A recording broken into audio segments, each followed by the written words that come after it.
माँ बाप को साथ नहीं रखा जाता है, बल्कि माँ बाप के साथ रहा जाता है।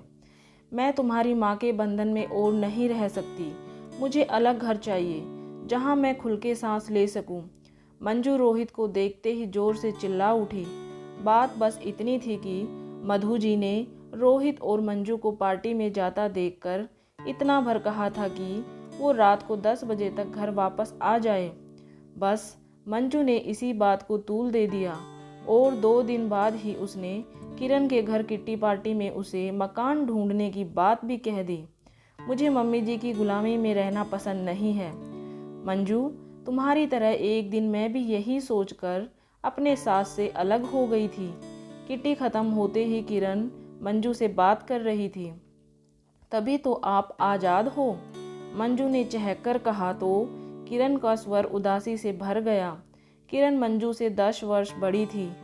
नहीं, बल्कि तभी से मैं गुलाम हो गई हूँ। जिसको मैं गुलामी समझ रही थी, वास्तव में आज़ादी तो वही थी। वो कैसे? मंजू ने सवाल पूछा। जब मैं ससुराल में थी, दरवाजे पर कौन आया है मुझे मतलब नहीं था, क्योंकि मैं वहाँ की बहू थी। घर में क्या चीज़ है क्या नहीं, इससे भी मैं आज़ाद थी। दोनों बच्चे दादा दादी से हिले थे।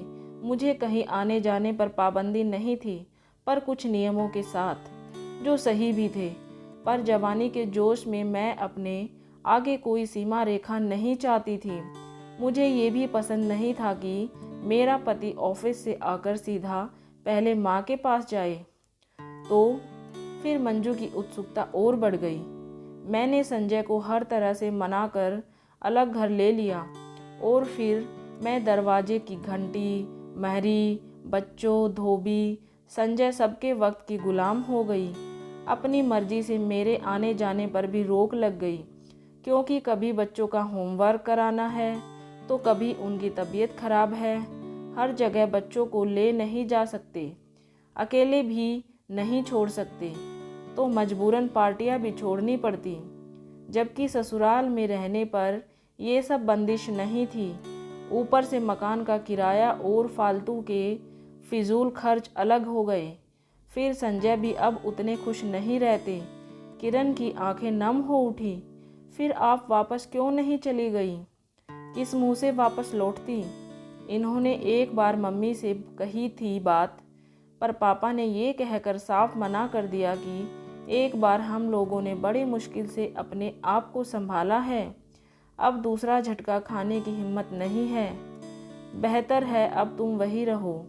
ओ मंजू, घर से बाहर कदम रखना बहुत आसान है, पर जब तक आप माँ बाप के आश्रय में रहते हैं, आपको बाहर के थपेड़ों का तनिक भी एहसास नहीं होता।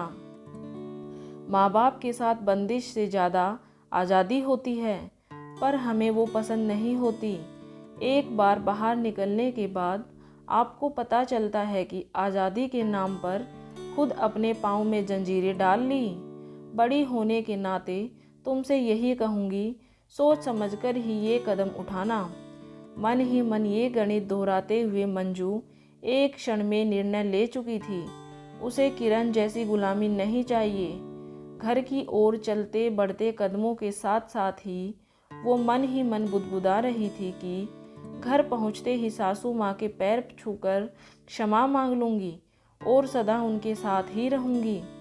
दोस्तों, माँ बाप को साथ नहीं रखा जाता है, बल्कि उनके साथ रहा जाता है।